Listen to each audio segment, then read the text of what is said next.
আমি কিছুই চাই না, আমি বিচার আপনারা করতে পারবেন না। আপনাদের এই ধরনের কোনো রেকর্ড নাই।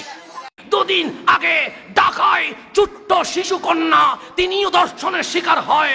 গতকাল চট্টগ্রামে ছোট শিশু ধর্ষণের শিকার হয়। আরে মেয়ে তো নিরাপদ নাই, ছেলে পর্যন্ত বলাৎকারের শিকার হয়, চারিত্রিক ভাবে অধপতন হয়েছে। একটা কারণে শাহজালালের বাংলায় নবীকে বাদ দিয়ে দেওয়া হয়েছে।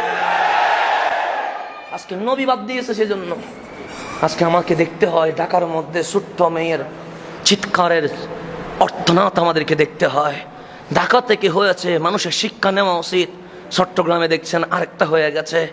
শিশু কন্যা যেমন নিরাপদ নয়, শিশু বাচ্চাও তেমন কি নয়, নিরাপদ নয়। তো আজকে হয়তো বা ফারিয়া গেছে, কালকে আপনার মেয়ের সম্ভাবনাও তো আছে। আজকে ওই মাদ্রাসার ছেলেটা বলাৎকারের শিকার হয়েছে, আগামীকাল আমার ছেলেটাও তো বলাৎকারের শিকার হওয়ার সম্ভাবনা আছে। একটা কারণ নবী বাদ হয়ে গেছে, নবী ভাইনেস হয়ে গেছে। যারা এই নির্লজ্জ কাজের মধ্যে আছে, দর্শন হোক, বলাৎকার হোক, এই জড়িত মানুষগুলাকে প্রকাশ্যে ক্রস ফায়ারের ব্যবস্থা করা দরকার। এক দুইটা শিক্ষা না দিলে জীবনে এই অপকর্ম থেকে বাংলার মানুষ ফিরে আসবে।